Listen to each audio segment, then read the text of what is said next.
Madame, Monsieur, bonsoir. Bienvenue dans cette émission spéciale dédiée aux résultats du premier tour de l'élection présidentielle en France. Emmanuel Macron, Marine Le Pen, c'est l'affiche du second tour de l'élection présidentielle dans l'Hexagone. Emmanuel Macron avec plus de 28%. Marine Le Pen arrive avec 23,5%. En troisième position, on retrouve Jean-Luc Mélenchon de la France insoumise avec un score inespéré de 20,1%. Éric Zemmour, lui, se retrouve en dessous de la barre des 10% avec un peu plus de 7%. Nous reviendrons en détail sur tous les chiffres et notamment celui de Valérie Pécresse qui atteint à peine les 5% des voix. Donc, cette élection, donc ce premier tour de l'élection présidentielle était importante pour l'abstention. C'est en effet, elle aussi, la grande gagnante de cette élection, l'abstention qui est autour de 27%, pas très loin du record de 2002 où l'abstention avait dépassé les 28%, on s'en souvient. Et ce soir, donc, c'est Emmanuel Macron et l'extrême droite de Marine Le Pen qui est au second tour. Alors, outre cette montée en puissance de la droite extrême, la caractéristique de ce scrutin, c'est, on le verra, la déliquescence des partis traditionnels, notamment des Républicains, un paysage politique français totalement redessiné. Au programme donc de cette émission, le décryptage de ces premiers résultats. Nous nous pencherons aussi sur cette polarisation des débats, sur des questions identitaires et migratoires, mais aussi et surtout sur la guerre en Ukraine qui a clairement changé la donne et a probablement été un tournant dans la campagne. Nous le verrons, enfin. Comment cette élection présidentielle inédite est-elle perçue à l'étranger, et notamment au Maroc? C'est aussi l'une des questions que nous poserons ce soir pour tenter de comprendre comment ce mouvement des forces politiques en présence dans l'Hexagone pourrait influer sur la politique étrangère de la France. Cette élection sera donc aussi l'occasion de faire le point sur les relations entre Rabat et Paris. Pour réagir et commenter, analyser ces premiers résultats avec moi en plateau, Christophe Gaudineau, rédacteur en chef de la rédaction francophone de Radio Méditerranée Internationale. Donc, merci et bienvenue sur ce plateau. Bonsoir, merci pour l'invitation. Depuis Paris, via Zoom, j'ai aussi le plaisir de recevoir le journaliste éditorialiste Denis Jambard. Et c'est également depuis la capitale française que notre confrère éditorialiste Mustapha Tossa nous accompagnera dans les débats. Bonsoir à tous et merci d'avoir accepté l'invitation de Médien TV. Alors la première surprise de ce premier tour, c'est la confortable avance, on peut dire, du président sortant, Emmanuel Macron. Alors on est loin du mouchoir de poche dont on parlait dans les sondages. Et je vous propose de commencer avec vous, Christophe Gaudineau, faire un petit coup de projecteur sur ces chiffres. C'est vrai que dans l'après-midi, on avait regardé un peu On avait un peu triché, on était allé sur les sites belges, la Libre Belgique, la RTBF, qui donnaient les premiers sondages sortis des urnes et qui donnaient Emmanuel Macron et Marine Le Pen à 24% chacun dans un mouchoir de poche. Et finalement, à 20h, les premières estimations tombent. Les chiffres se sont un petit peu affinés depuis, donc on a Emmanuel Macron en tête avec 28%, c'est 4 points de plus qu'en 2017, suivi de Marine Le Pen, donc un peu plus de 23%. Jean-Luc Mélenchon échoue encore, c'est un peu le polydor de la politique, 21,1%, 7% pour Éric Zemmour, qui est la sensation de cette campagne. L'autre sensation, c'est le score historiquement bas du Parti des Républicains, peut-être sous la barre des 5%, 4,8% crédité pour Valérie Pécresse. Viennent ensuite Yannick Jadot, Jean Lassalle, qui est devant Fabien Roussel, Nicolas Dupont-Aignan, et puis l'autre énorme cataclysme dans le paysage politique français, c'est les 2%, 1,7% à Anne Hidalgo, candidate du Parti socialiste, un parti qui s'effondre, c'est presque le dernier clou du cercueil du PS, une entreprise commencée dès 2017 avec, on se souvient qu'on se moquait un peu de Benoît Hamon quand il avait fait 6%. 6%, c'est quand même beaucoup mieux qu'1,7%. C'est clair. Denis Jambard, votre commentaire sur ces chiffres qui vient d'être décliné par Christophe Gaudineau. Alors Christophe Gaudineau a raison de souligner tout d'abord la progression importante d'Emmanuel Macron par rapport aux estimations qu'on avait eues dans l'après-midi. Alors, qu'est-ce qui s'est passé en réalité? Je ne crois pas du tout que ce soit les phénomènes extérieurs, la guerre en Ukraine, qui ait provoqué ce mouvement. Dans la dernière semaine, Emmanuel Macron a changé de pied parce qu'il a eu très peur de se retrouver en effet à égalité avec Marine Le Pen et d'avoir en face de lui quelqu'un qui avait une dynamique positive. Et il a changé totalement de stratégie et il a adopté la stratégie qu'il devait adopter en principe au second tour. Il a attaqué très violemment Marine Le Pen pour montrer qu'il y avait une véritable menace sur le second tour. Et ça a conduit, je pense, à siphonner l'électorat de Valérie Pécresse, qui était en réalité, dans les derniers jours de l'élection de la campagne, à 8%, et les 4% qu'a regagné Emmanuel Macron, eh bien, il les a pris directement à Valérie Pécresse. En sonnant le tocsin, en disant que Marine Le Pen pouvait l'emporter, eh bien, il a débloqué ses voix qu'il aurait en principe débloquées au second tour.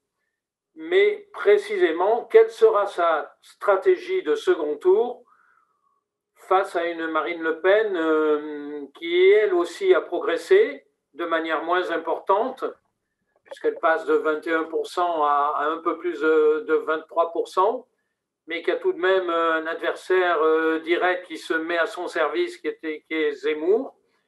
Et d'ailleurs, les premiers sondages qui sont faits après l'annonce des résultats du premier tour montrent qu'on peut avoir un second tour assez serré, puisque l'IFOP donne 51-49 et Ipsos 54-46. D'accord, donc ça sera pour le second tour.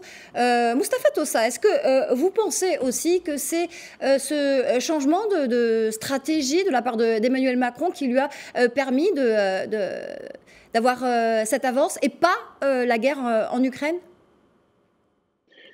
En fait, avec tout le respect que je dois à l'éminent analyste politique Denis Jambard, je ne crois pas que ce soit les dernières déclarations, les dernières prises de position en dernière minute qui ont changé quoi que ce soit. Emmanuel Macron a, depuis le début, siphonné les voix de la droite. Et puis, il a été servi aussi par la très mauvaise prestation de Valérie Pécresse, qui n'a pas su incarner le renouveau, l'alternative et l'espoir. Il y avait de bonnes idées, mais il y avait un mauvais médiateur et un mauvais communicant. Et donc, toute la droite s'est reportée sur Emmanuel Macron, presque toute la droite s'est reportée sur Emmanuel Macron, depuis ce fameux meeting où on a découvert que Valérie Pécresse n'était pas capable d'incarner l'espoir de la droite. Donc, je crois que ça existait déjà. Maintenant, tout le monde pensait qu'on allait aboutir à un résultat en mouchoir de poche, c'est-à-dire que l'écart étant très réduit. Et à la grande surprise des instituts de sondage, Emmanuel Macron a fait une performance qui lui donne une avance de presque 4 points, sinon 5, et qui fait qu'aujourd'hui, il oblige ses adversaires d'hier à appeler, à former ce fameux front républicain. Ce qu'on a entendu ce soir, et c'est ça qui va rendre le second tour moins risqué que ne le croient certains, c'est que la plupart des personnalités politiques de gauche comme de droite, à l'exception d'extrême droite, la plupart de ces personnalités politiques veulent absolument voter Macron pour barrer le chemin à Marine Le Pen. Et parce qu'on sent que c'est dangereux, que la mobilisation va être encore plus ferme et le vote plus clair. Donc aujourd'hui, il manque à Emmanuel Macron ces 2 semaines pour convaincre que, Marine Le Pen est toujours dangereuse, malgré les sourires mielleux, malgré les opérations de communication pour se dédiaboliser et se désataniser, elle est toujours d'extrême droite. Et puis, il faut convaincre les Français que lui a les recettes magiques, entre guillemets, pour penser leurs blessures économiques et sociales suite à la pandémie du corona et suite aussi à la guerre entre la Russie et l'Ukraine. Donc, il y a un boulevard qui est devant Emmanuel Macron. Il suffit de travailler ce terrain et de parler aux Français le langage de la vérité. Je crois que la reconduction est à portée de main. Alors, un boulevard pour Emmanuel Macron. Christophe Godino, qu'en pensez-vous? Moi, je suis pas totalement d'accord parce qu'on aurait tort de dire que 2022 est un remake de 2017. 2017, mais Emmanuel Macron l'avait emporté avec 66% des voix. Là, c'est extrêmement serré. Et je pense qu'Emmanuel Macron, qui a fait un appel au rassemblement, qui appelle les Français à créer quelque chose de nouveau, Emmanuel Macron va devoir savoir parler à la gauche.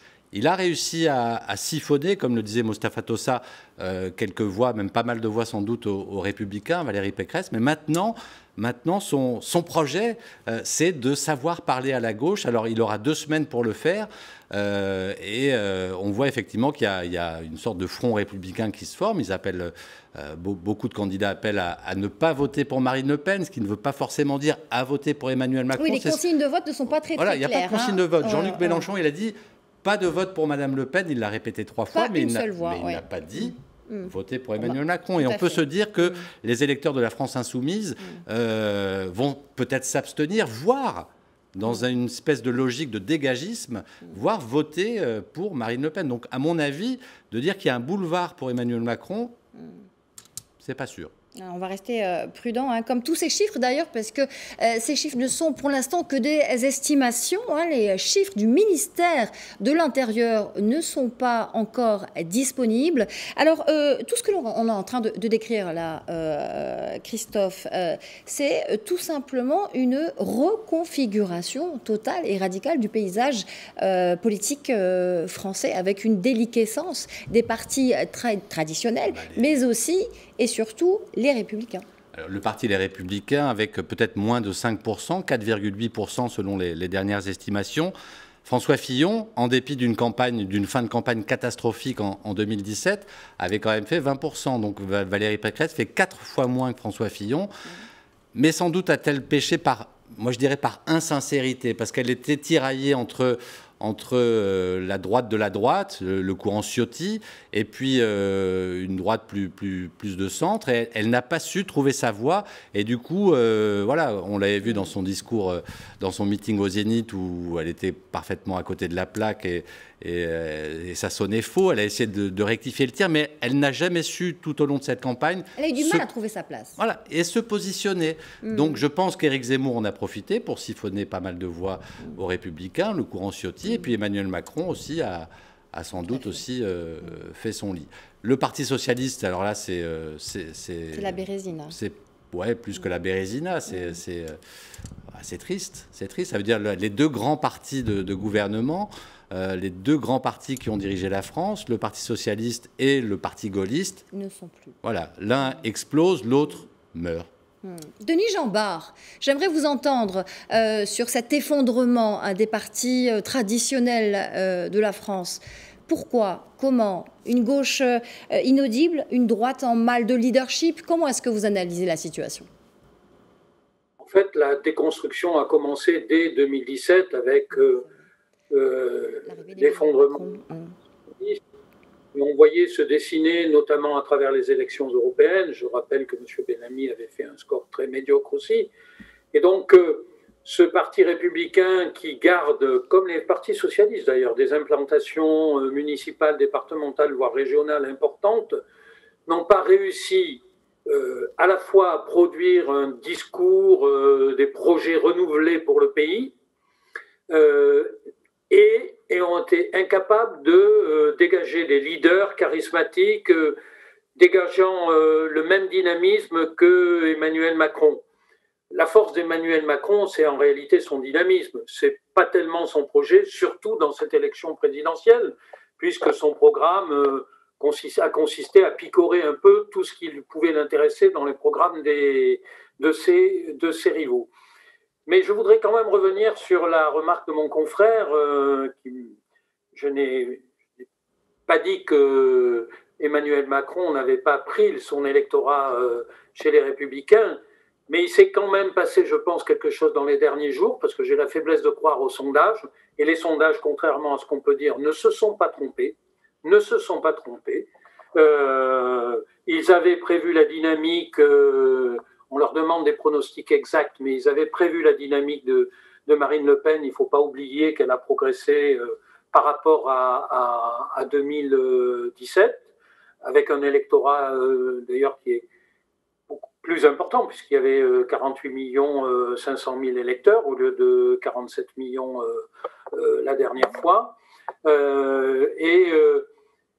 Emmanuel Macron, je reviens sur ça, a changé de tactique, tout simplement parce qu'en effet, il avait beaucoup progressé grâce à la guerre en Ukraine, et puis petit à petit, il était rentré dans une dynamique négative.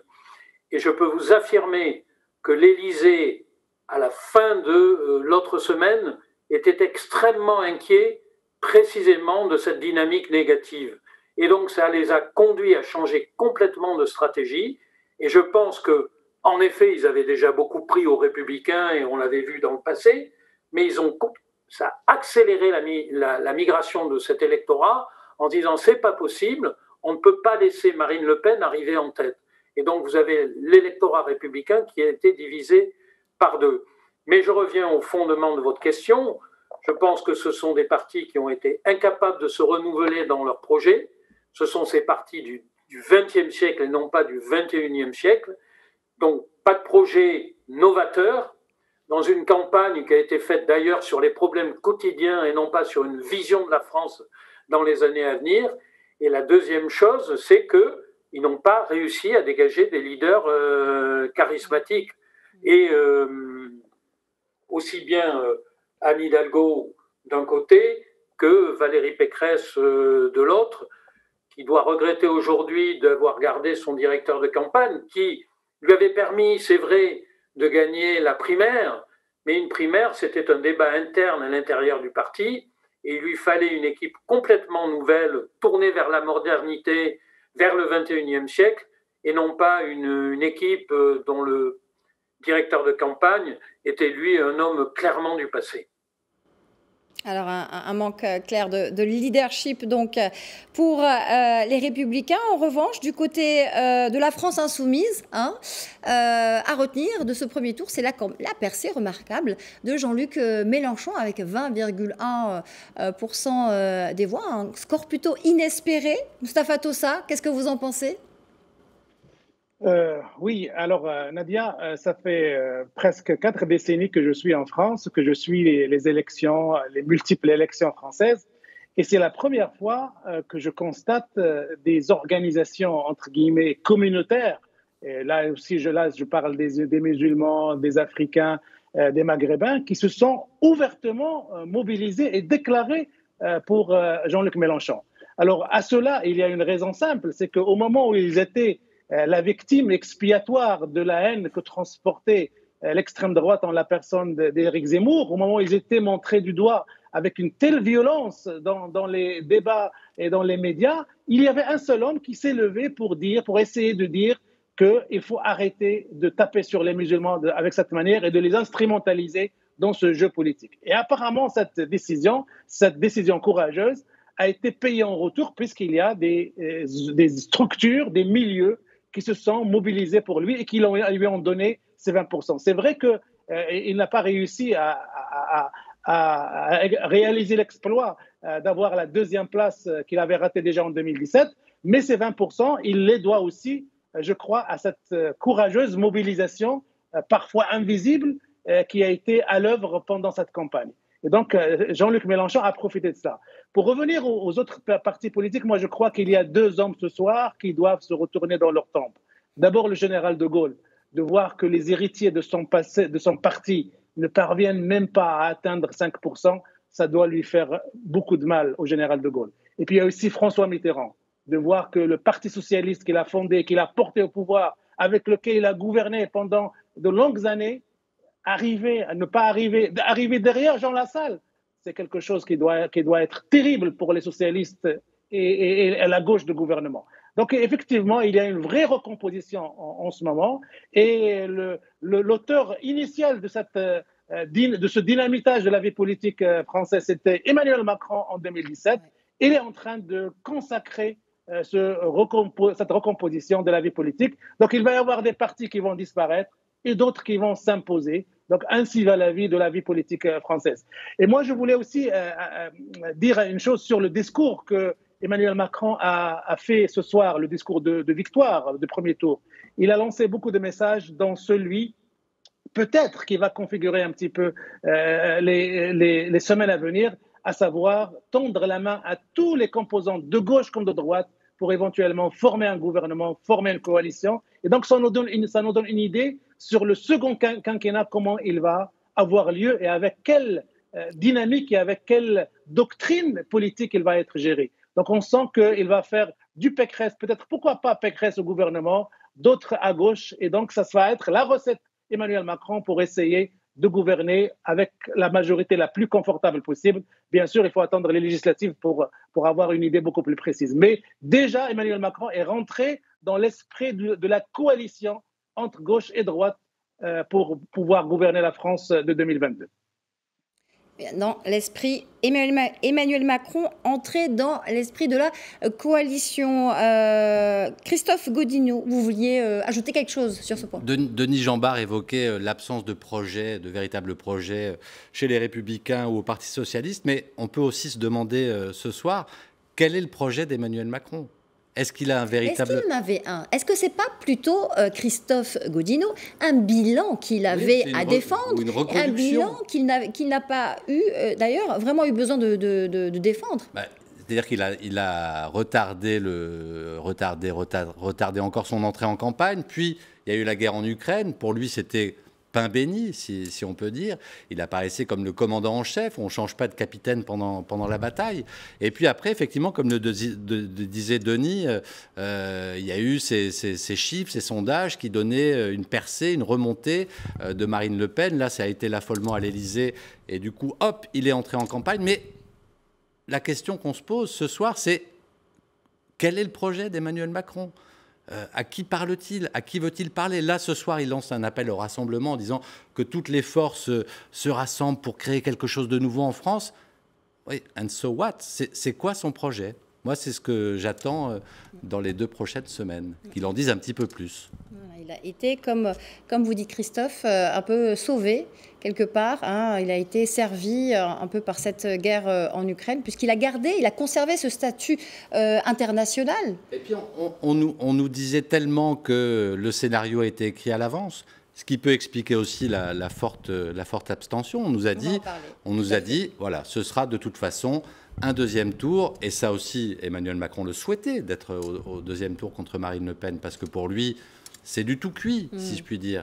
Et ça explique sans doute le phénomène de l'abstention qui pourrait, on attend les chiffres définitifs, qui pourrait atteindre le niveau de 2002.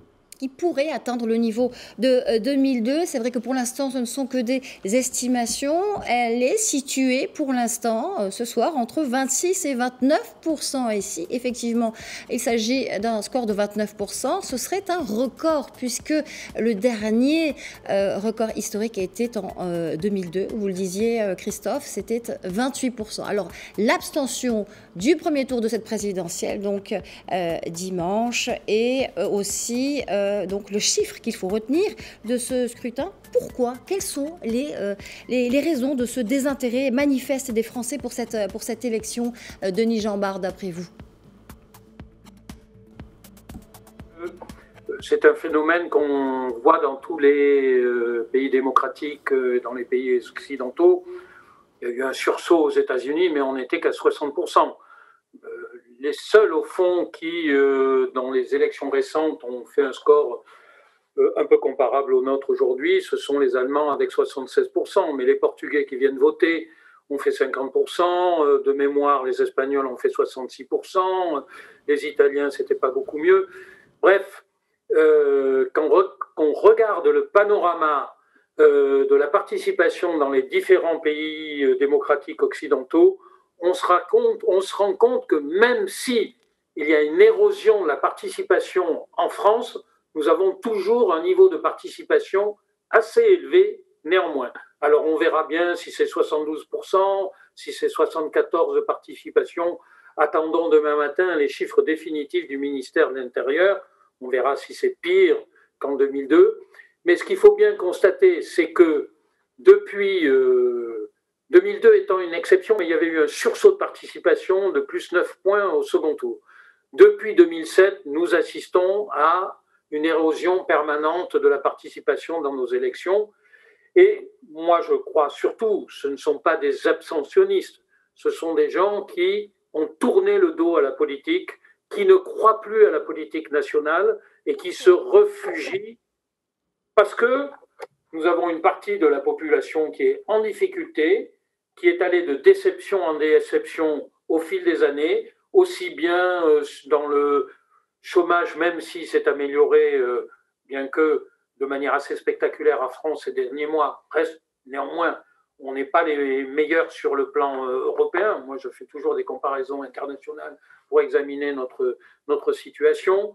Beaucoup de gens, et ça s'est manifesté dans les Gilets jaunes, des abandons de territoire, des gens isolés, des gens qui se retrouvent seuls, des femmes seules. Donc il y a il y a 30% de nos, ou 25% de nos compatriotes qui aujourd'hui ne croient plus à la politique parce que la politique n'a jamais répondu à leurs aspirations depuis maintenant 40 ans. Donc je crois que c'est ça le fondement de la situation actuelle. Mais je vous dis, ce n'est pas une situation aussi dramatique que celle qu'on peut observer dans bien d'autres pays et qui n'en font pas un drame d'ailleurs. Les Américains ont souvent élu leur président avec simplement 50% de participation et ils ne remettent pas en cause la légitimité des élections pour autant. Cette élection sera parfaitement légitime, même si le président de la République ou la présidente est élu avec 70% des suffrages. Je rappelle d'ailleurs qu'en 2017... De légitimité, hein, tout à fait, toutes les élections sont légitimes. Et c'était juste par rapport à ce taux de participation qui est quand même important. Hein, s'il se situe à 29%, ça sera quand même un record. Mais vous parliez de ce désaveu. Est-ce que c'est justement, comme vous disiez, complètement corrélé au fond, au contenu des débats, avec finalement, comme le disait Christophe, Marine Le Pen, qui a, elle, articulé toute sa campagne autour du pouvoir d'achat. Elle a pratiquement été la seule, hein, puisque les débats ont été beaucoup polarisés sur des questions identitaires, sur l'islam, sur des choses comme ça, avant l'arrivée de la guerre en Ukraine, bien sûr. Donc c'est par rapport à ce rapport des Français qui ne vont pas voter parce qu'on ne leur parle pas de ce qui les concerne finalement. Marine Le Pen leur a parlé de pouvoir d'achat. Valérie Pécresse aussi avait des propositions sur le pouvoir d'achat. Et naturellement, Jean-Luc Mélenchon avait ça aussi au cœur de son projet. Je ne peux pas dire que le pouvoir d'achat a été oublié. Ce que moi je regrette dans cette campagne, c'est qu'on a répondu plus ou moins bien. Et d'ailleurs, certains mieux que d'autres, et donc ils en ont bénéficié, et d'autres ont été sanctionnés. Mais on a essayé, les différents candidats, et c'est ce que je reproche à la campagne, ont surtout abordé les problèmes du quotidien. La question du pouvoir d'achat, ce n'est pas un problème d'avenir de la France, c'est un problème du quotidien, d'aujourd'hui. C'est presque un problème de gouvernement et non pas un problème de présidence de la République. Ce que je n'ai pas vu dans cette campagne présidentielle, et il me semble que c'est une grande défaillance, mais je ne le vois pas depuis quelques années, ça peut aussi expliquer ce désamour pour la politique qui a ses limites, je tiens à le préciser, parce que je considère que plus de 70% de participation, ça reste des taux élevés quand on compare avec les autres pays démocratiques, mais il n'y a pas eu de... Qui peut dire quelle sera la France de 2027 pour Emmanuel Macron, pour Marine Le Pen ou pour ceux qui ont été battus? Moi, je ne suis pas arrivé à déterminer là-dedans une vision du pays et qui se serait résumée en une ou deux formules. Il n'y a pas eu de très grand discours et il n'y a eu aucun discours dans lequel on a pu retenir une formule qui résumait un projet. Jacques Chirac avait fait la fracture sociale. Nicolas Sarkozy avait le travailler plus pour gagner plus. J'ajoute que peut-être Emmanuel Macron, avec son pourcentage, je n'ai pas regardé exactement ça, fera peut-être plus de voix que Nicolas Sarkozy au premier tour de 2007, puisqu'il avait fait plus de 11 millions de voix, et il n'y avait que 44 millions d'électeurs au lieu de 48 500 000 aujourd'hui. Donc il pourrait établir un record de ce point de vue, mais relatif, puisque Nicolas Sarkozy avait fait 31% au premier tour. Et François Hollande avait fait d'ailleurs un score supérieur aussi au chef de l'État, il avait fait 28,5 ou 28,6. Enfin, c'est dans un mouchoir de poche en faisant plus de 10 millions d'électeurs. Donc, mais je crois que pour un président de la République, ce n'est pas simplement un Premier ministre. Le quinquennat a amené à gérer les problèmes du quotidien au niveau de l'Élysée. Or, vous regardez dans le passé, aussi bien le général de Gaulle, bien sûr, que Georges Pompidou, que Valéry Giscard d'Estaing ou François Mitterrand, et peut-être même Jacques Chirac, on arrivait à définir, au moment de l'élection, la vision qu'ils avaient du pays. Aujourd'hui, il est très difficile de la définir. Si Emmanuel Macron a mené à son terme, dans cette élection, la vision politique qu'il avait du pays. Il a obtenu d'avoir un pays qui est scindé en deux, disons les démocrates, qui représentent un peu plus, je l'espère, de 50% du pays, sinon c'est à désespérer de la France, et par ailleurs, eh bien, les extrêmes autour de Marine Le Pen. Il l'a voulu, cette situation-là. Il voulait reproduire l'affrontement de 2017, parce que ça lui donnait la certitude de gagner. Il a contribué à ça. Il a recherché cette situation, il l'a obtenue. Mais ça va lui poser un problème majeur. Pourquoi? Parce qu'il a un pays qui va être totalement coupé en deux et qui va devoir gérer dans des conditions très difficiles. Pourquoi? Parce que le 24 avril au soir commence la présidentielle de 2027. Le chef de l'État, je vous rappelle, qui sera, si Emmanuel Macron, comme je le souhaite, est réélu le 24 avril, eh bien, il ne pourra pas se représenter. Et par rapport à ces marges de manœuvre politiques, ça va devenir très compliqué. Je comprends qu'il cherche ce soir à rassembler tout le monde autour de lui pour essayer de créer une majorité élargie. Mais ça sera une coalition d'ambition qui très vite se libéreront de l'emprise du chef de l'État, et donc il va avoir un quinquennat très compliqué à gérer, d'autant qu'il aura 45, 46, 49% du pays qui lui sera tout à fait hostile. Donc nous sommes devant un quinquennat, dans l'hypothèse, je le répète, que je souhaite, de réélection d'Emmanuel Macron, nous sommes dans un quinquennat qui s'annonce extrêmement difficile. Un quinquennat qui s'annonce extrêmement difficile. Moustapha Tossa, vous allez nous quitter dans quelques minutes. J'aimerais vous entendre sur quelque chose d'important. Hein. Nous sommes ici à Tanger, au Maroc. Est-ce que vous pouvez nous dire quelle perception, comment le Maroc regarde cette élection, hein. Les Marocains n'ont jamais été indifférents à ces élections en France. Entre Rabat et Paris, c'est une histoire de longue date, mais les temps ont un peu changé, les liens se sont un peu distendus, beaucoup d'interrogations demeurent quand même. Oui, c'est vrai, Nadia. Alors, il faut rappeler qu'avant que Emmanuel Macron ne soit élu président de la République en 2017, les relations entre la France et le Maroc étaient déjà très difficiles.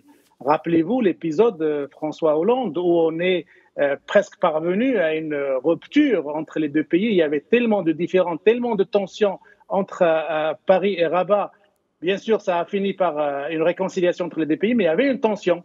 Donc est venu le président Macron qui a tissé patiemment un nouveau rapport, une nouvelle alliance avec le Maroc. Il a conforté les choix de la diplomatie marocaine à l'égard des grandes affaires d'intérêt vital pour le Maroc comme son unité territoriale.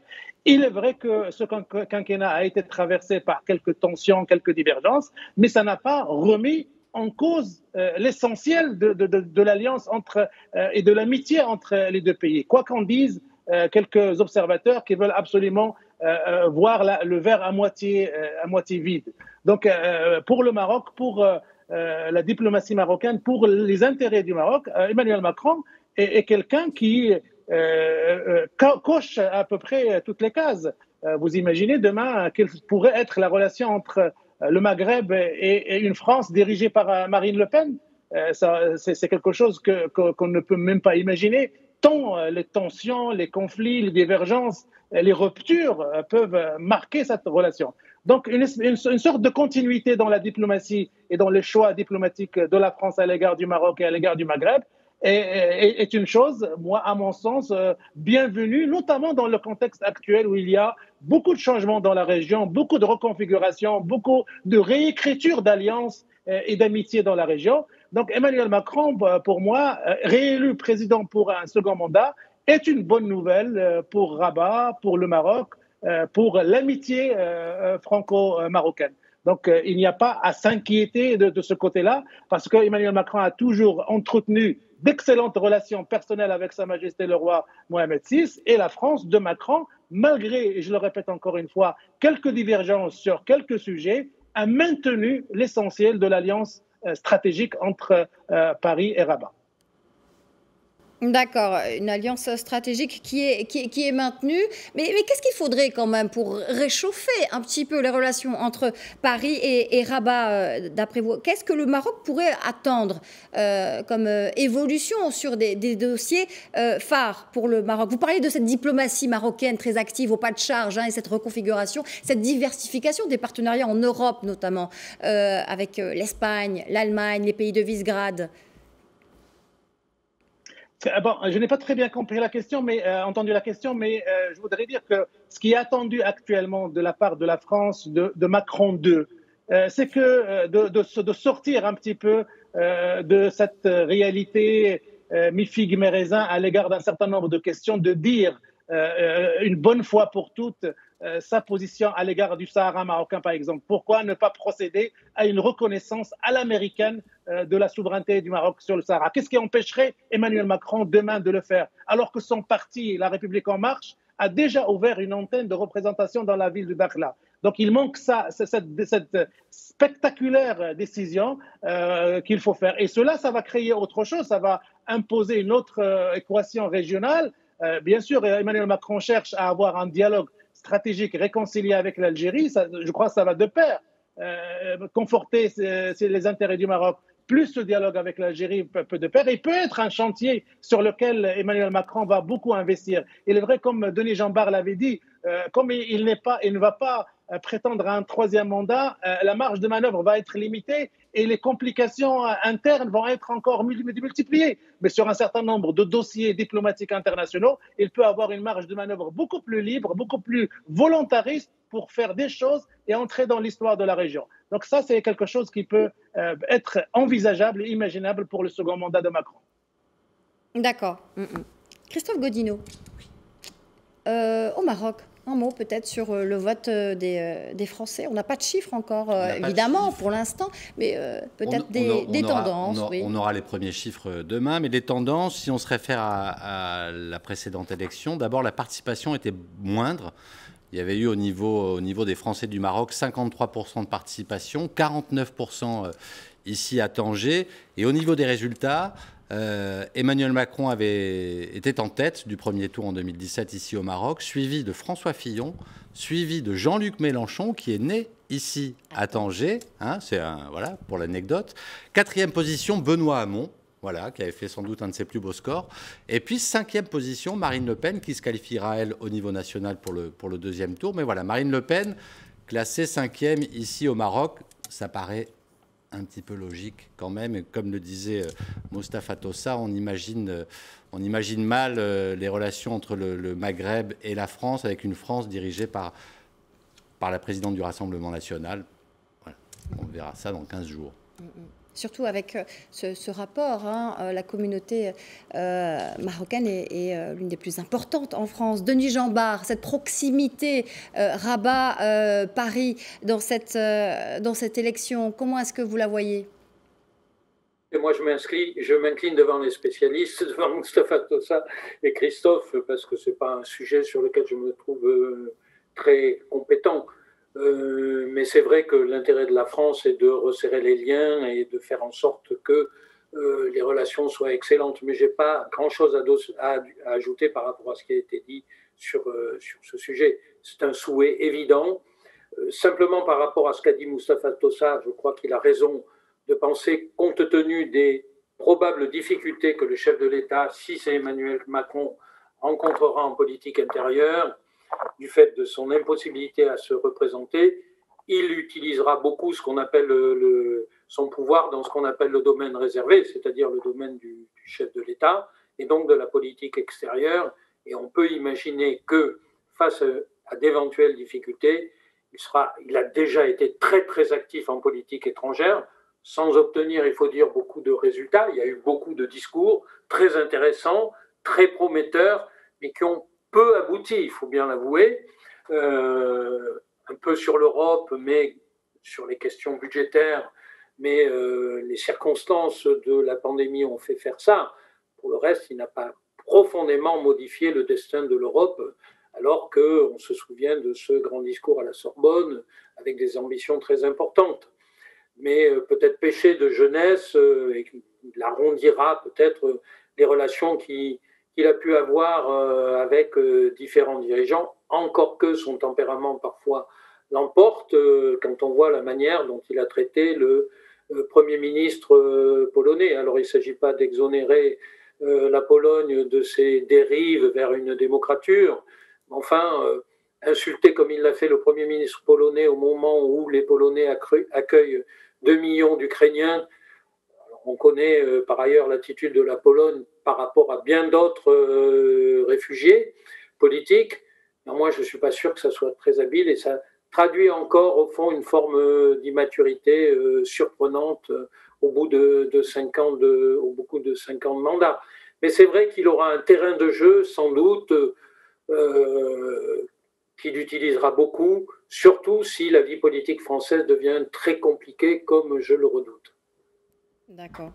J'aimerais que l'on revienne, Christophe Godino, sur le fond, sur les débats qui ont précisément... On évoquait la possibilité d'une Marine Le Pen présidente et de ses rapports avec les pays du Maghreb, et notamment avec des musulmans, avec l'islam. Et on s'est rendu compte quand même tout au long de cette campagne que cette question identitaire, cette question de l'islam a été mise de côté par le Rassemblement national. On sait très bien que le Rassemblement national n'a pas changé.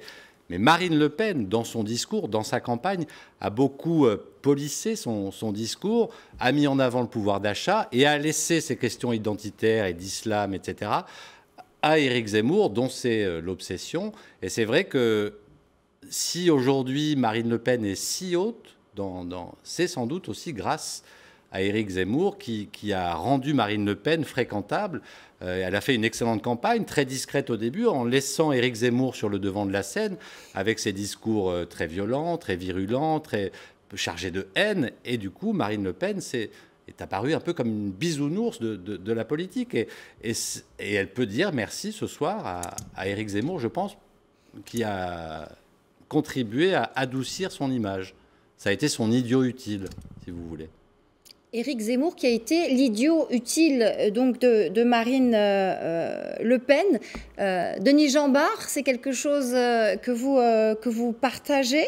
Éric Zemmour qui a clairement fait bouger les lignes dans cette campagne. Le curseur a été clairement déporté à droite. J'adhère à l'analyse de Christophe Godino. Je pense qu'en effet, Éric Zemmour a rendu un grand service à Marine Le Pen. Mais elle a montré qu'elle avait des nerfs. Parce qu'il ne faut pas oublier qu'à l'automne, elle était talonnée, voire devancée par Éric Zemmour, qu'à ce moment-là, elle a subi beaucoup de défections dans son camp. Ça a été quand même la campagne de toutes les trahisons, de son côté et du côté de Valérie Pécresse aussi. Donc ces deux candidates femmes ont eu à traverser des épreuves difficiles. Il se trouve que Marine Le Pen a trouvé le bon positionnement face à ça. Elle a dû comprendre en effet qu'elle se dédiabolisait encore plus, travail qu'elle avait entrepris depuis assez longtemps, et que la posture de Zemmour, très virulente, en effet violente même et excessive en tout, lui permettait d'arrondir son image, selon l'expression de Christophe. Elle a très bien mené son affaire. Néanmoins, quand on regarde le programme de près, tout est là encore. Il ne faut pas se faire d'illusions. C'est un programme d'extrême droite. elle n'a fondamentalement pas changé sur les sujets de fond.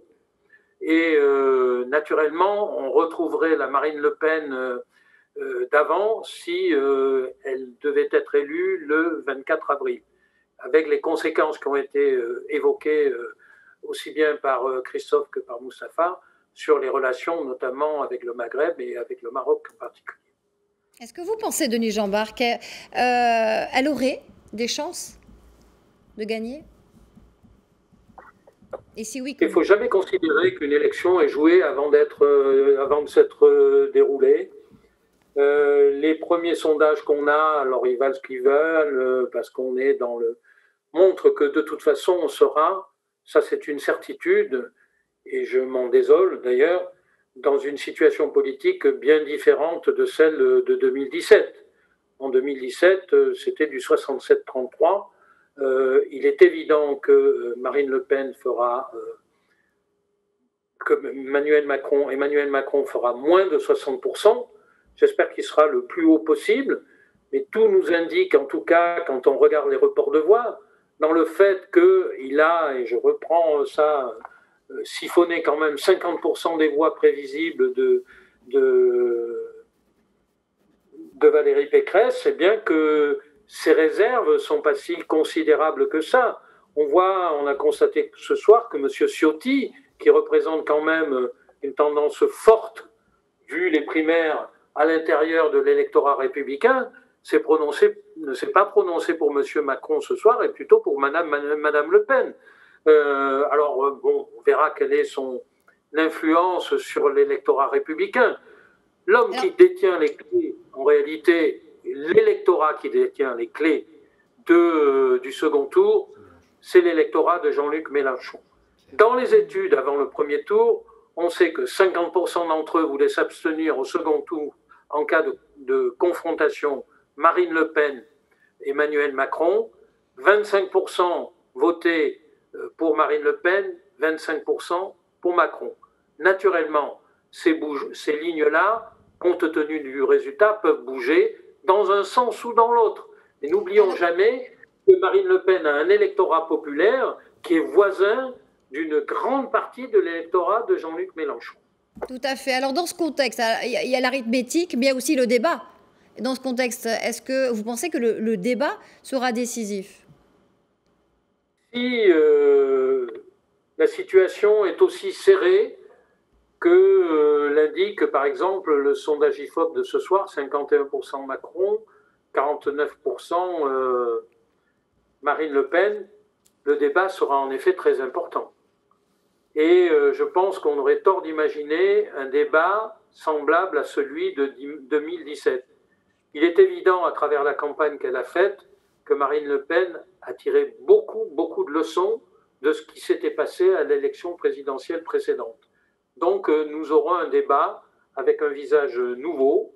Je ne peux pas prévoir le scénario de ce débat. J'aimerais être devin, mais je ne le suis pas.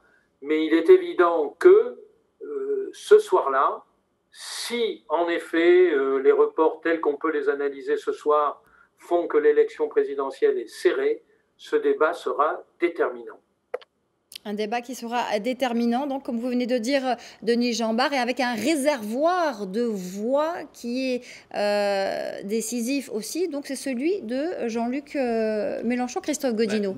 D'autant plus qu'il a donné des consignes de vote. Non, il n'a pas donné de consignes de vote. Il n'a pas donné de consignes de vote.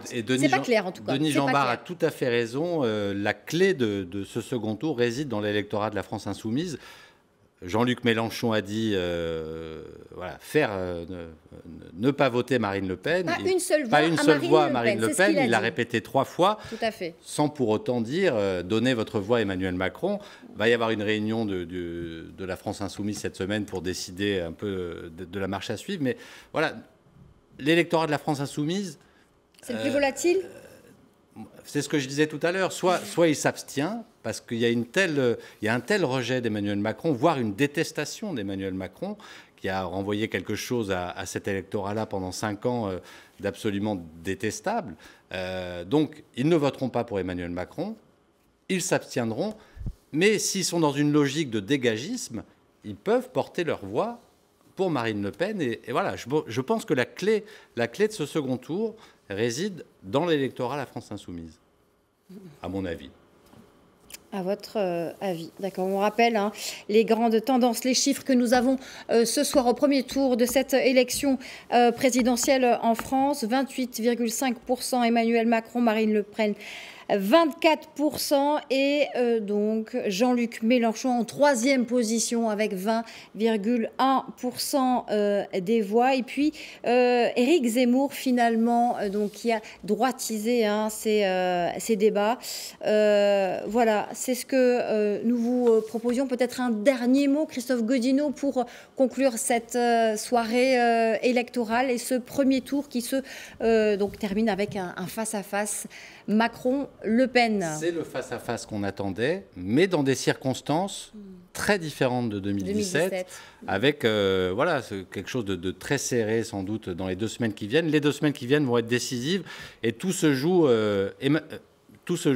chez Emmanuel Macron. Marine Le Pen, elle continue. Elle a fait une très très bonne campagne, elle va continuer.